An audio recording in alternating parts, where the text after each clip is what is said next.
Welcome to the Exceptional Sales Leader Podcast with Darren Mitchell. If you're a sales leader looking to take your leadership to a whole new level, then this is the podcast for you.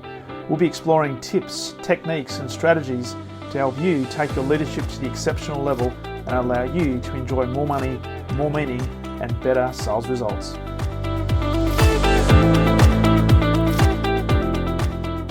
Welcome back to the Exceptional Sales Leader Podcast, and a very special welcome from Anne. I thought he was coming in from New York, but he corrected me and said, you know what, at this time of year, you do not want to be in New York because it's too cold. So he has migrated south for the New York winter, and he's now basing himself in Hawaii, and it's an absolute pleasure to welcome to the podcast Mr. Adam Rosen. How are you, my friend? I'm doing great, Darren. I appreciate you having me on. Thanks, mate. And I must ask you, did I pronounce your surname correctly? Rosen, yeah. Rosen, I got it right.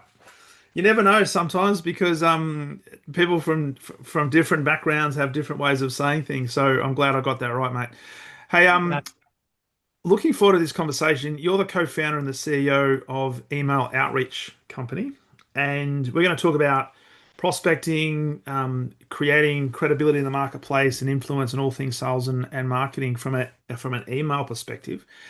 But I'd love to start by just asking you a question about your background. What's been the background that's led you to now running a very successful outreach organization, predominantly based on email?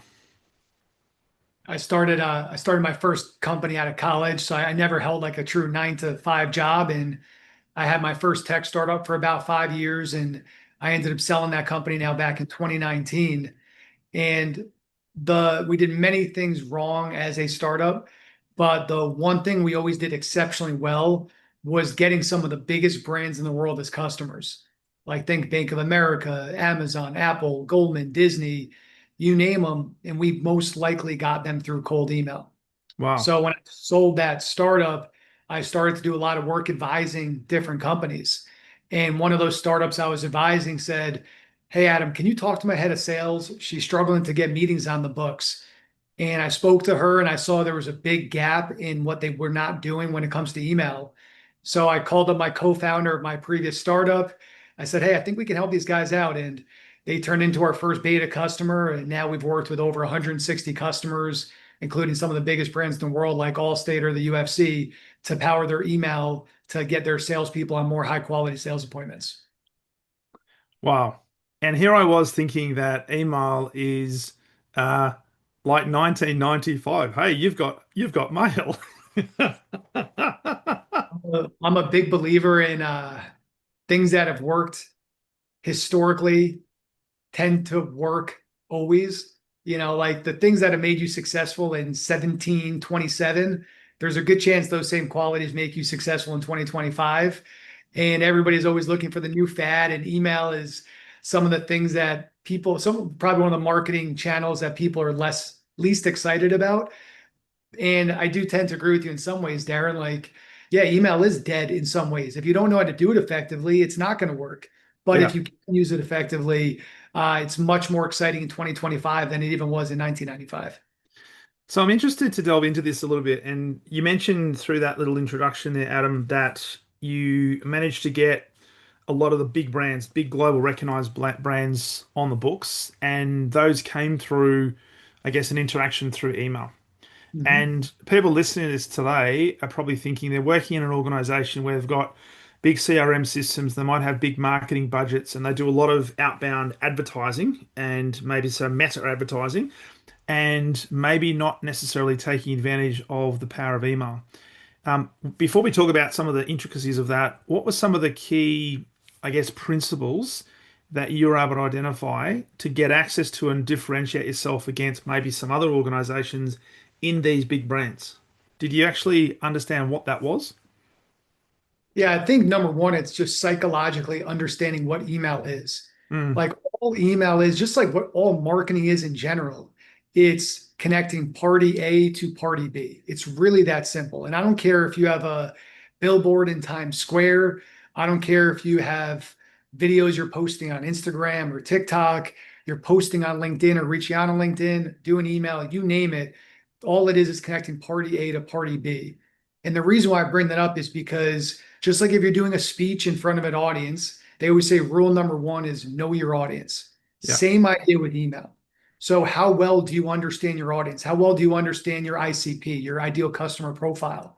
The better you know them, the easier it is to understand what problems they're most likely facing so that you, as a marketer, can communicate how you solve a problem they have or need they're looking to address. And if you could do that in 3 to 4 sentences through email and get their attention and make it so they say, hey, Darren's worth 15 minutes of my time. Let me get on a call. That email can be successful for you. But it all starts with understanding your audience. Which comes back to really sales 101. But it's Mhm. interesting how many salespeople and how many sales leaders and by default how many sales organizations don't necessarily know that intimately and they try to be all things to all people. They think they might know a problem, but then they start to, I guess, penetrate the market with blasts of emails or blasts of sort of messages that are quite generic. Mhm. What we're saying is you've got to be very, very specific. So you do have to know your customer probably better than perhaps they know themselves in some cases. Yeah, exactly. Look, email at the end of the day, it's how good is your offer? Like you can have the deliverability, you can have a great list, you can have great copy, but if your offer is not very good, it's not very compelling, it's really tough to cut through the noise. Mm, But every business owner, of course, has to find out how can they make their offer compelling? What are ways that we can stand out from the crowd? Why would somebody want to speak with us? And I would mm. imagine for a business that's even close to product market fit, if not product market fit and beyond, you're at that stage because you solve a real need. Now the job through email is just how do you communicate that in a way that again is going to say, hey, let me give Darren 10, 15 minutes of my time. Yeah, okay. Okay. So when you're then talking to or trying to target big organizations like the Apples, the Disneys, Amazon, part of the conversation then is to try and find the right person, but then try to tailor the message to the right person. Um, I'm gonna make an assumption that you didn't send one email to somebody at Amazon and all of a sudden you've got this multi-million dollar contract. So there's a process to go through. Or did that happen? Yeah, no, I wish. I wish it was that easy. Sometimes you can get, but not often. So how did because there's a lot of big organizations have a lot of people. They're very highly matrix, highly complex, lots of different people with lots of different egos, networks, and all that sort of stuff. What's your thought on tempering urgency with patience, particularly when it comes to targeting some big whales, if you like, and how much patience do you have to have, and how much persistence do you need to have before you say, "Hey, this is not working." Well, everything in life comes back to timing. You know, just about everything goes back to timing. Sales, obviously, and marketing is right there. So if you get somebody at the right time when their CEO just said, hey, we have this big initiative, we need to solve this problem. And if they get an email from you at that time, there's a higher likelihood they're going to respond to you versus 2 weeks before that when nobody was talking about it. The HR leader might say, hey, this isn't really a worry for me. I'm going to ignore this message. So timing is everything. Now there's ways to get the benefit of timing. There's things that you can do to get certain signals from data that's publicly available online. So maybe if they're looking to raise capital or they're making a bunch of hires or they just took a new job for a new promotion, Mm, that could indicate, hey, they're more likely to want my offering. And let me trigger an email that's going to be sent to them instantly. mm, There's other times where nothing is publicly available. It's just you got lucky with timing or you didn't get lucky with timing. And the best way to get lucky with timing, if it's not publicly available information, like through certain signals, is to be politely persistent. hmm Nobody likes to follow up over and over and over again. But the reality is, we got to do it. If you land in someone's inbox once and then you're not in there again for another 6 months, I can guarantee you your competition is in there. mm, And when that need does come up, they're going to be reaching out to your, or they're going to be responding to your competitor because they're top of mind and they're going to forget about you and your email you sent 6 months ago. So yeah. part of it, you do have to be persistent. If not, you're never going to be able to capitalize on the timing.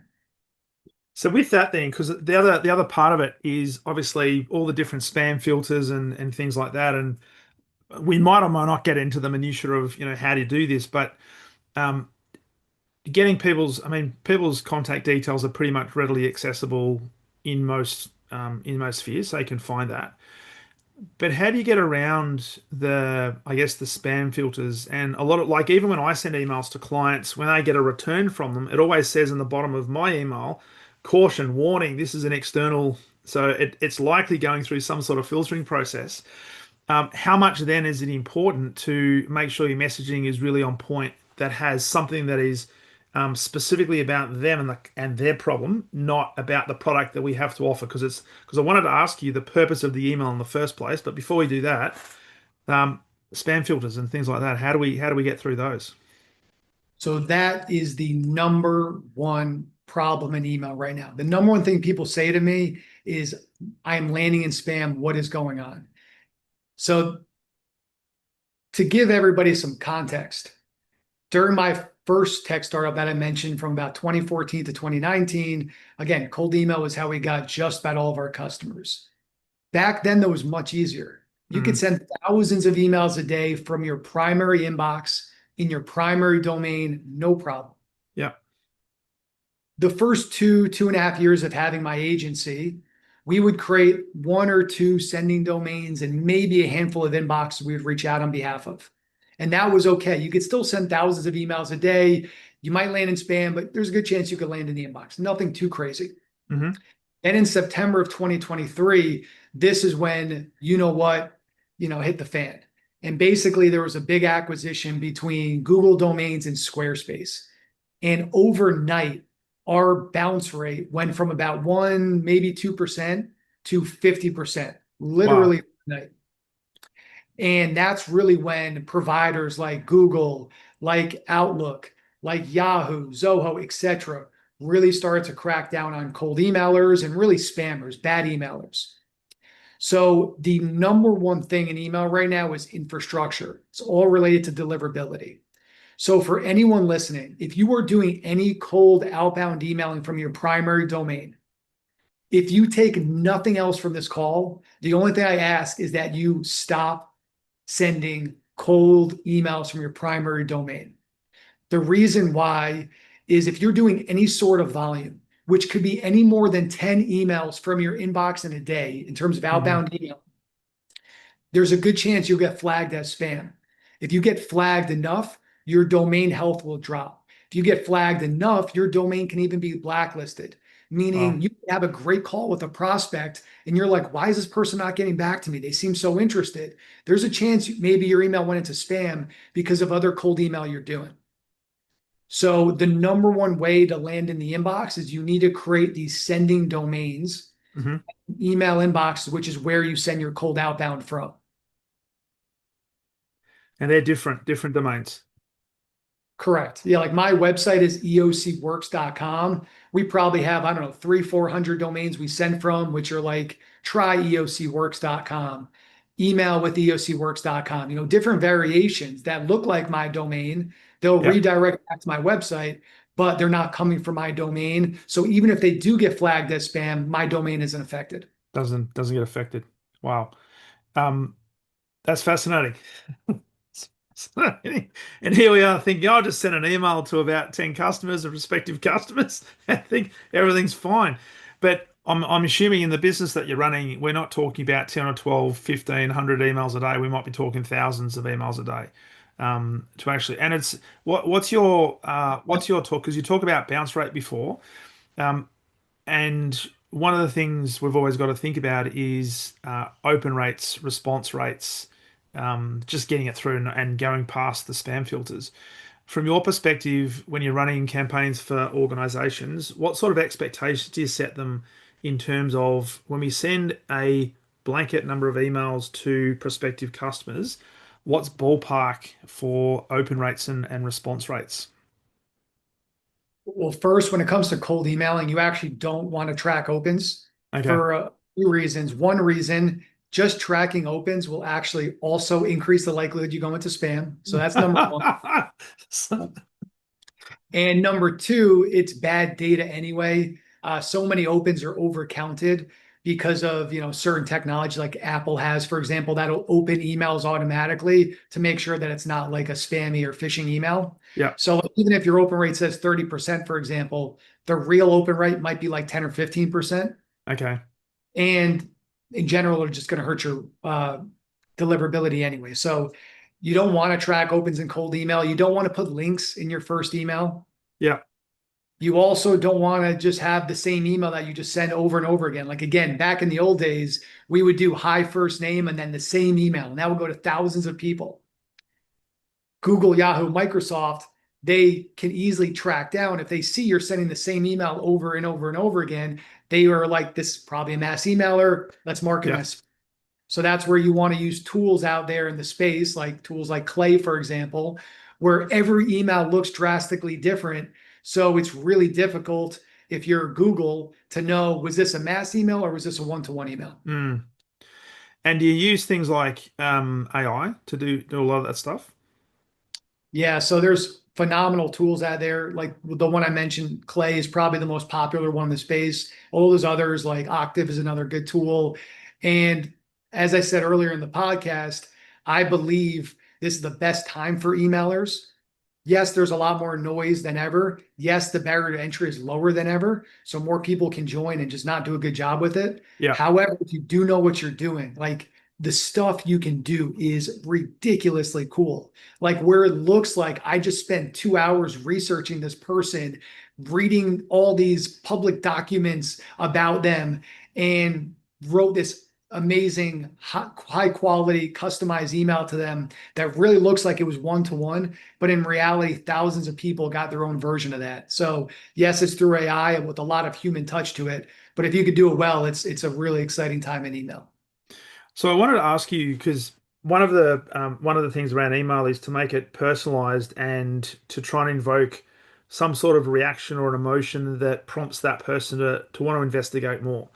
So, firstly, can you talk through the purpose of the first email versus the not so much the follow-up sequence, but what are some key principles that you use for your big clients and maybe some of the things you use to land the big Amazons and so forth that you talked about before that starts to invoke psychologically a feeling in the prospect that you're an expert and they should be talking to you? Is there like a formula that you use?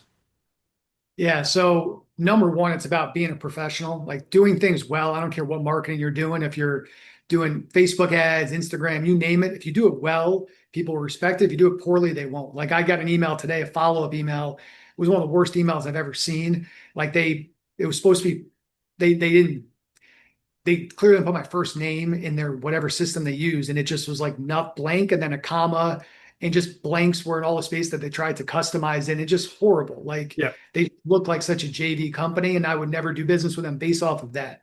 So number one, it's about just being a professional. Number two, some basic things everybody should look at. So number one, we we don't do long sequences. We do one primary email and two follow-up emails. Okay. So that's a basic thing everyone can do. Number two, if you're going to be writing emails, a simple formula to use is one sentence, what's the purpose of your email? One sentence, what's the problem you solve? One sentence, what's your solution? One sentence, what's your social proof? One sentence, what's your call to action? Hey, do you have 15 minutes to chat? Yeah. A basic psychological thing you could do, I try to do with almost all my emailing I do, is to try to write in an F shape. So as humans, we read when the email gets to the bottom, if it gets shorter and shorter, it makes it easier for us to like digest the first sentence and then say, oh, the second sentence is a little bit shorter. So I'll read that one. Oh, the third sentence, a little shorter. I'll read that one. Because all you're really doing in email is you're selling why they should read the next sentence. And then the Uh, last sentence is selling why should I give this person, 10, 15 minutes of my time. So if you write your emails in an F shape, psychologically, you're going to be working into how humans digest content more effectively. wow. Because interesting when I open emails that I get that are unsolicited, sometimes it is paragraph after paragraph after paragraph after paragraph, and it's all about them. It's all about push. None about me. So it's almost like they've just sent this to thousands, if not millions of people, and they're hoping that somebody's going to grab and they'll have maybe a person they can talk to or maybe a customer they can work towards. So when you're talking about the purpose, the problem, the solution, you've got a case study or a proof, and then the call to action. How much of that is is, well, a lot of it's not going to be necessarily detailed solution because you want that conversation to be had, but you are qualifying as to whether this particular prospective customer has the problem and how desperately do they want to solve that problem. And I guess that's where timing comes into it. But if you've done the research, you can make it really tailored. Exactly. And to your point, one of my biggest challenges as a founder, and when I'm speaking, especially to founders and senior leaders, just because as founders, we tend to have, an ego. We always we want to talk. We're so excited. We love what we do. We want to talk about it. The amount of times we'll work with a new customer and they want to share like paragraphs and paragraphs and paragraphs about what they do. And all I have to say is nobody cares. Nobody cares.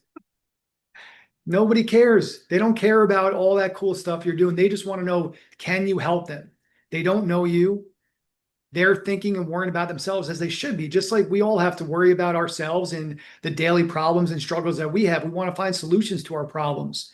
And our job as a marketer in general, it doesn't matter what marketing we are doing, is how do we get our message across Mm, so that these people can, number one, understand what we're even talking about and what we're offering. And then number two, if they're interested, an easy way for them to find out more, whether it's yeah. going through a white paper, your website, or most importantly, probably for a lot of people listening to this, booking a call so they can really learn more. Mm. So yes, you mentioned that, and I was gonna ask you because you said before the when you're looking at the email, the purpose of the email in terms of its format and the F shape is to actually incentivize the person to spend time looking at the next line. Mhm. If we lift that up and say, okay, from your perspective, Adam, when you're actually sending out emails on behalf of your own organization or with the agent or through the agency for the organizations you work with, what's the ultimate purpose then of an email? Because a lot of people, when they do things like cold calling, they wrongly think, oh, the purpose of the cold call is to sell them a product. Mhm. No, the purpose of the cold call is to elevate a level of interest to potentially have an investigation, discovery, qualification call, whatever. So when you're working with your clients, what's the number one purpose that you put in place? Because I'm sure that a lot of them think, hey, this is a channel to market for us to sell more. But what do you have to curtail them with in terms of enthusiasm about the real purpose of email?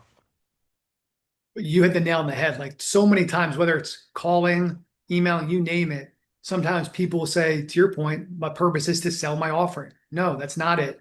No one is going to buy, especially, if you're selling a $79 water bottle, sure, you could sell that via email, you don't talk to them. But for anyone who's in B2B sales, high ticket sales, you're probably going to have to get on a phone call with them, sometimes multiple phone calls with them to sell the product. All you are selling in an email, again, typically for us and our customers, the highest value they want, just like what I want when my team books meetings for me, is Yeah. get me on a 15-minute demo call. Mm, So all you're selling is, why is Adam worth 15 minutes of your time to share more about how email outreach can support you and your organization to get more customers? yeah. I love it. It is not to sell the final solution because you don't know whether there's going to be a market product fit yet. Exactly. Yeah, you don't know whether you don't know if you can actually help them for sure. And no one's going to buy anyway through an email. They need to get on a phone call. They don't know if you're real, if you're not. Like all you're selling is a phone call. You're not selling every little detail. That's why, like one of my favorite quotes, I share it all the time with entrepreneurs, salespeople in general, is details create confusion, and a confused buyer is never a buyer. And when it comes to email, if your email is confusing, or even if it's just too long in general, Mm, something you say in there, every word you add is another word that can confuse them. And if they're yeah. confused, they're just going to say, hey, I'm done, delete, moving on to the next thing. Like you got to keep things simple. Well, you do. And even though you might be talking to people in a big organization and very corporate, you might be thinking, oh, I've got to use corporate language. Often you've got to use the most basic language because that's the one that's going to have cut through. Because as you say, if there's confusion and ambiguity, then that confuses the mind and a confused buyer will never buy. Exactly. Yeah. Whether you're selling to, corporate, startups, C-suite, entry level, like again, you got to keep things simple. And even when it comes to like we got MasterCard as a customer in my first startup. And you mentioned earlier about like what pitch do you take? And the key is just understanding like what's important to certain people in the organization. We actually cold emailed He's now the former CEO of MasterCard. I believe he's now the president of World Bank, Ajay Banga. And it was basically like, hey, we're young guys, we're building this startup. Would you be open to just sharing some advice on what we're doing? And somehow he was just incredibly generous, got on multiple phone calls, ended up passing us to a CHRO. He's like, look, I'm not the buyer of something like this, but talk to my CHRO. If he's interested, it'd be great to work with you. He passed this to a CHRO and they bought. And that was from a cold email to, again, one of the busiest people in the world who got on multiple calls and then passed us to a CHRO and ended up becoming a customer. So it's all about understanding, what does this person want? If we just emailed him and said, hey, we want to sell you our software solution, just wouldn't have responded. Because that's what everybody else does.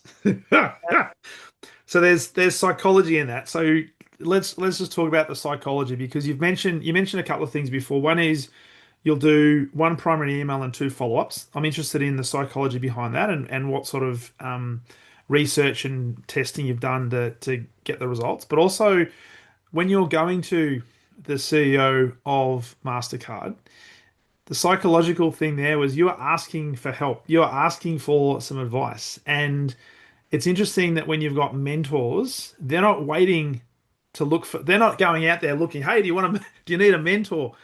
But they're waiting to be asked. So psychologically, you've actually asked to get some time with that person for him to share some of the wisdom.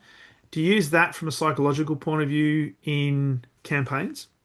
And if so, it may not be necessarily asking for advice, but just talk a little bit about the psychology that you've found increases, I guess, the likelihood of people responding. I think there's a quote somewhere that says something along the lines of, if you want advice, ask for money. If you want money, ask for advice. I like that. I might write that down. When you're going to raise capital and you're like, hey, can you give me money? Can you give me money? Can you give me money? They'll give you a lot of advice. They're going to say, no, here's why we're not going to give it to you. But if you come in there genuinely asking for advice, it's not like, oh, I want advice. They take the call, I'm going to sell you. Yeah. It's like, no, genuinely, I'm looking for advice. And I want to give something to it too. I'm not just trying to take here. Yeah. People like to help, especially, not especially, only if you're coming to it from it in a sincere angle. If you're Yeah. not, you're going to see right through it very quickly. Mm. And that was like, we're sincerely coming to you for advice. And then again, there's a reason he got on multiple calls, and then again, passed us to a CHRO. So it has to be, sincere, but yes, there is a psychological component of that. And then your question about the follow-ups. So Yeah. we used to do long sequences, one follow-up email and 8 follow-ups after that. The main reason we stopped, because it does take on average about 3 or 4 emails to book a meeting. Hmm. So the follow-ups are very important. The reason we stop now after 2 emails is, number one, there's a chance that our emails are going into spam. Okay. Are going into spam, then we want to stop that campaign and send emails from new infrastructure, new domains and new emails with a new pitch to those people. Okay. So that's the main reason why, is like, if you're in email number 7 in a sequence and you just keep sending it to spam, you're just getting more and more lost in no man's land. So that's the main reason we limit our sequences to about 3, one main Hmm. email, 2 follow-ups. And then if they don't respond, we'll typically throw them back into a new sequence from new infrastructure and a new pitch, maybe a month or 2 later. I love that. I love that because I've seen and even I've got emails from people and it's they haven't even thought about the follow up. All they've done is, hey, I'm just bumping this to your top of your inbox. Right. Just in case this has gone to your spam or it's been caught, just putting this back up front of mine. And it's all about them. It's not about me. And I'll look at the content of the email.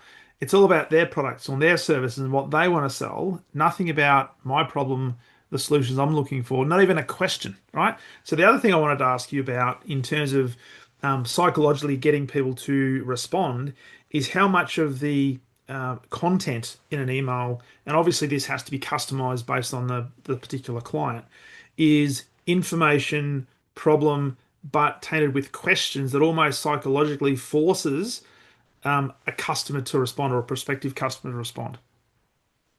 Our typical email, again, because we're using some pretty complex tools that allow us to do depersonalization. Now, everybody listening to this might not be Depersonalization. deep, like Oh, very like deep. Sorry. I thought it was yeah, depersonalized. I'm thinking, hang on, what's going on? I've missed something. yeah, no, like deep, like very like Deep. yeah, for example, like my co-founder who runs our go-to-market and our sending and the tool set, he'll run demos with me on the technology stack and show me, what's possible. And he was like, let's throw you into this sequence and let's see what it writes. And I have mentioned maybe on podcasts, I think I might have just done a LinkedIn post on this recently, but it was before I did a LinkedIn post. I had Yeah. mentioned at the podcast, over half of our 150 customers at that time have come from cold email, but I never said that anywhere. And in this level of personalization, the first line of the email was like, hey, I saw over half of your 150 customers have come from cold email, something along those lines. And it's something where if I got that cold email, I would be like, oh, you know what? That was impressive.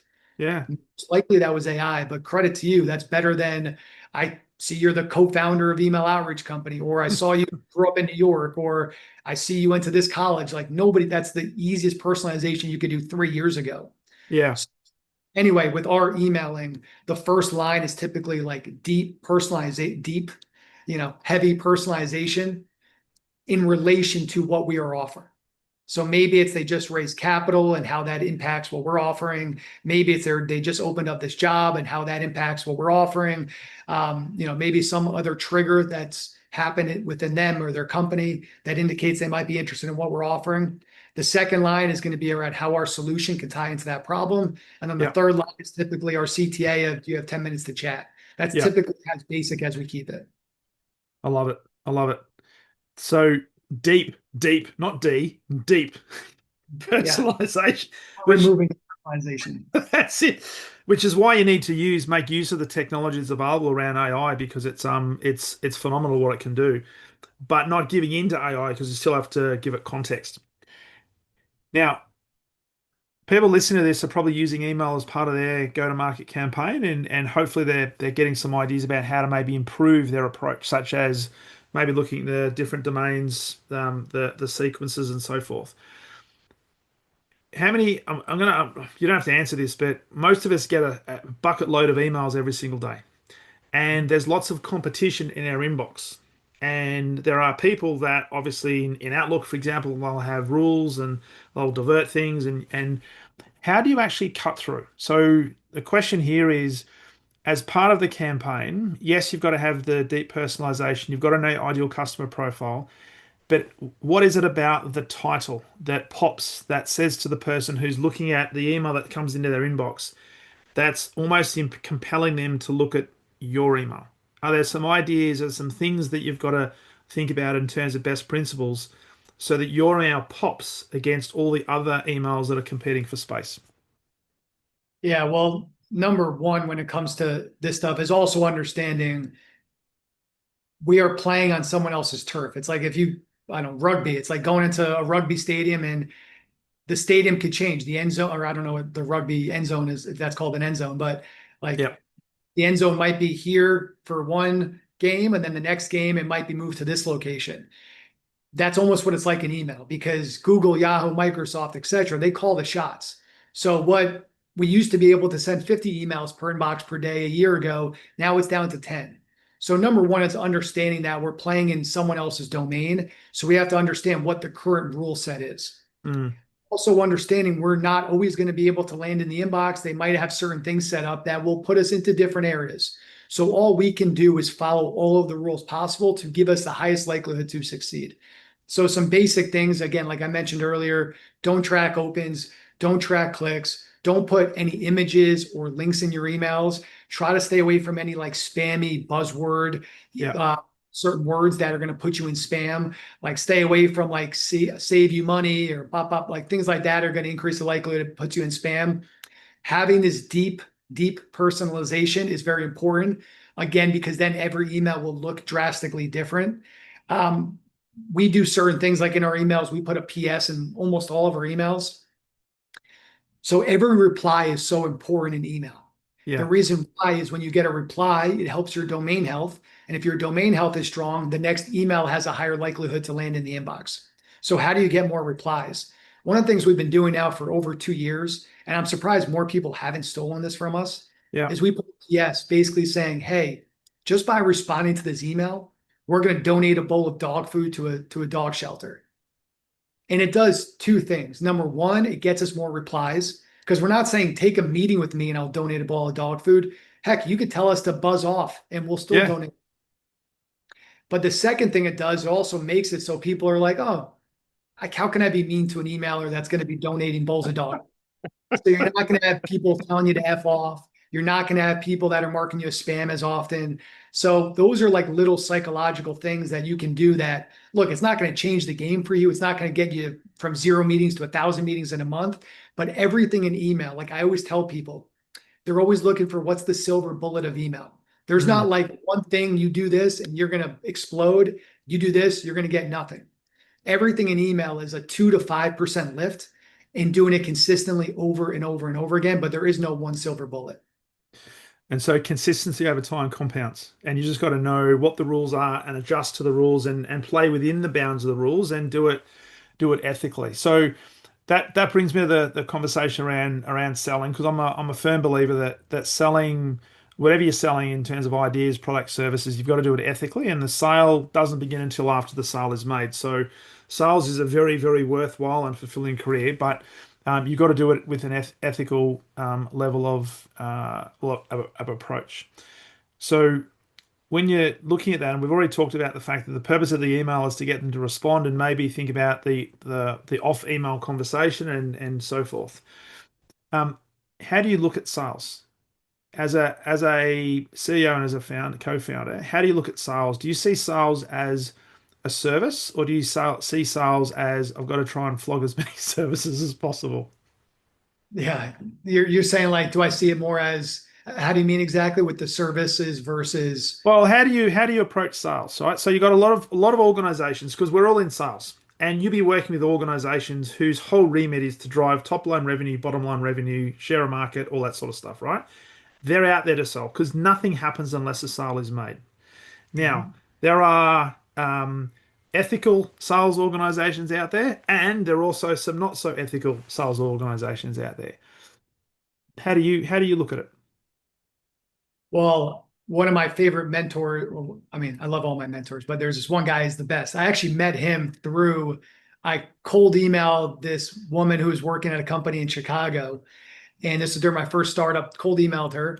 And she was like, oh, great. You're going to be in Chicago. Come meet me in my office. Anyway, I met in her office. She was awesome. We became really good friends. And she's like, you have to meet my dad. He lives in Massachusetts. And I was in Boston at the time. And he runs this apparel store. And he's like such a cool, old school business guy. Has been running this business for, I don't know, 40 plus years. And just like a cool guy, like an OG, just awesome dude. Um, but anyway, we were sitting down one day for breakfast, and he was like, Adam, it takes a lifetime to build your reputation and just a moment to lose it. Hmm. So anyone who is engaging in unethical sales, it is not worth it. It is not worth it at all to go to sleep at night knowing you're doing things unethically. It's not worth the money. And the money, it doesn't work long term anyway. If you're unethical, people are going to find out and it's a short term win, but it ain't going to work long term. So I think being a founder, it's really hard to be an unethical seller just Hmm. because like if I sell someone the dream and they start working with me and I just lie to them, I deceive them, like it's my face. It's not like I'm handing it off to somebody else. Like it's yeah, my company is running it, but like I'm the face of my company. Yeah. I think as a founder, hopefully you don't see that as much. Of course, everybody knows some of the con artisty types that we see out there, but no, for me, I just always think about that quote. It takes a moment or it takes a lifetime to build your reputation and just a moment to lose it. And so with that, because I wanted to ask you this specific question around your approach to selling, be a founder, be the CEO, where you've got a fantastic offering, you know it's going to help solve problems, you know it's going to help drive revenue. How hard is it to not get overly enthusiastic to the point where you're now almost wanting it more than perhaps the customer? So having the ability to know, hey, I've got the secret sauce here, but I've got to detach from the outcome that not everybody's going to see it the same way as I do. Yeah, for me, I like to under promise and over deliver. I feel like most people in sales and a lot of people in my industry sell the world like we're going to get you 80 meetings booked in your first 30 days or your money back. And it's like they are so full of, you know what, like people are lucky to get a meeting. Um, so I'm a big believer in under promising and over delivering. I know I've cost us customers though that we probably Okay. should have with that I've been like, I try to tamper expectations. Cause also like I would rather someone work with us, say, hey, we'll get you 5 meetings a month is what I would expect for you. And then we get them 8 meetings a month Okay. versus, hey, we'll get you 15 meetings a month. And then we get them 18 meetings, then we get them 8 meetings a month. And now they're not happy. So I always try to tamper expectations, but it is a challenge because I know I've cost us customers before because I tell them, look, you're in a really hard industry. The Yeah. reality is like you're not getting any meetings on your own for the last 6 months. Like I'm not a magician. I'm not going to be able to just get everybody interested in what you're offering. However, what I can guarantee is we're going to give you the best, most professional outreach that you can find at a good value. So, but I try very hard to not overpromise and underdeliver. Because the other thing about that, Adam, is you're not necessarily involved deeply in the whole sales process of that particular organization. You probably work with them to create the front end interest to the point where you bring those in, but you've got to rely on that organization and their selling process and the quality of the salespeople to actually convert those into paying customers. And how easy is it though for sometimes those organizations to turn around and say, "Hey, Adam, the service is not working, mate. See, you haven't increased our bottom line here." But what you've actually done is completely over delivered to what they have done in the past. So it's a completely different problem. Yeah, exactly. And being in an agency world, unfortunately, you do happen to be the scapegoat for a lot of things.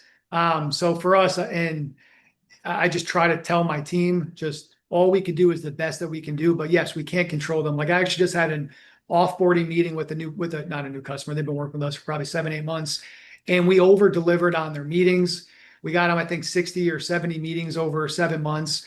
And he characterized about a third of them, if not more, to be A quality meetings, the top quality meetings. Yeah, But he hasn't closed any of the deals. And when I was speaking to him today, he's like, look, you got me a lot of meetings, more than I expected. They were very high quality, but I'm founder led sales and I'm focused on product and I just don't have the time to deal with them. I know I've let a lot slip through the cracks and I just don't have the time for it.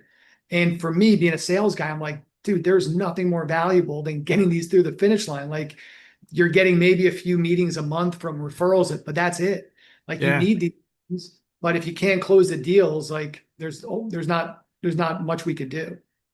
So that's about staying in your swimming lane and knowing what you're really good at and being really specific on the value add in that part of the buying or the selling process. Right. Love it, love it. So, mate, looking forward. So, you talked earlier about some of the principles that people were using back in, I think it was still 1727. You mentioned the same sort of principles as 2025. If you cast your mind out 6 months and 12 months, and obviously you're in a game that you're big on email. Where do you see email continuing to evolve? Is it going to be opening up, or do you think it's going to become more, I guess, constricted with all the changes in AI and policies and regulations, and even macroeconomic stuff like governments shutting down on foreigners and so forth? Yeah, for me, I am a believer that email is not going anywhere for two main reasons. Like I try to be a logical guy Yeah. and I try to follow logic. So one logic that tells me email isn't going anywhere is that I don't see there being a time where business people are not communicating through email.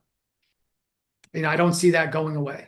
Yeah. The second reason I'm bullish is because of how much money is pouring into some of these top email technologies out there, whether it's tools like Instantly or Clay or Beehive or many others that are raising insane amounts of money at great valuations from some very intelligent people. Mm. So my number one bet is that email isn't going anywhere. My Yeah. other bet, though, is that it is going to continue to evolve.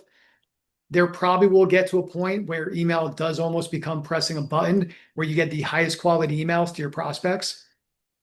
The problem that's going to create is how do you cut through the noise? Yeah. And I think Google, Yahoo, Microsoft are going to continue to create ways to crack down on bad emailers. Yeah. So it's going to evolve. There's no doubt about it. But I don't see it going anywhere. I just see it as we have to evolve with the times and just be the best at. If we become the best at email, there's a home for us. And that's what I always tell my team. That's what my co-founder and I talk about. If we can continue to become the best in the world at this, there's going to be a home for us. Love it, love it, and it's personalized as well. So you mentioned before you get emails where they don't even mention your name, and as you're just talking there, I'm just reflecting on some of the emails I've got even the last couple of days, and how many of them don't even use my name, and they'll just start with "Hey" or Yeah. "Hi," and it's all generic, and they know nothing about you, but they got something in the title that might be vaguely relevant to me, and I think you haven't even given any thoughts. I'm not, and what they're asking for is for me to jump on a call or for me to look at their demo and think, why? Why should I give you any time? So make it specific, make it deep personally, do your Yes. research, but also be consistent with it. So no, I love that. I love that. Mate, hey, you got another call to get on, so I appreciate your time. For people listening to this who want to know more about you, connect with you, but also learn more about your organization, email outreach company, where's the best place for them to connect? You can check us out at eocworks.com. And then on social media, you can find me at Adam I. Rosen. I'm primarily active on LinkedIn and Instagram. Perfect. No worries, mate. Alrighty. So if there was one final piece of gold that you'd like to share that you haven't shared so far, for people listening to this, what would that be? One thing I've been thinking about, I had a conversation around this word the other day, is around curiosity. And I think the more just business people in general, salespeople, marketers, if we can be genuinely curious about other people and what problems they're facing and what solutions they're looking for, we're going to find a lot of great relationships that we can build, develop, and of course, work with. So I would say curiosity is something that I'm trying to focus on every single day. And I think anyone out here who's a seller, the more curious you can be, genuinely curious about your prospect, I think the more effective you'll be. Mate, I love that. And as you were saying that, I'm thinking I heard something not too long ago that talked about for leaders in the future, one of the biggest differentiators for good leaders versus exceptional leaders is the exceptional leaders will have a deep level of curiosity, and that's going to be a superpower. So, mate, I love you. I love the sharing that. So, mate, can I thank you for being a wonderful guest on the podcast? Thanks for sharing so much wisdom, and all the very best as you continue to dominate the world with email outreach, my friend. Appreciate it, Darren. Credit to you for all the great work you've done building this audience and building this podcast. Thank you to everyone that's listening. And yeah, next time you're in Hawaii, you let me know, and I'll do the same thing when I make it to Australia. Absolutely, my friend. Absolutely. Good to talk to you. Take care.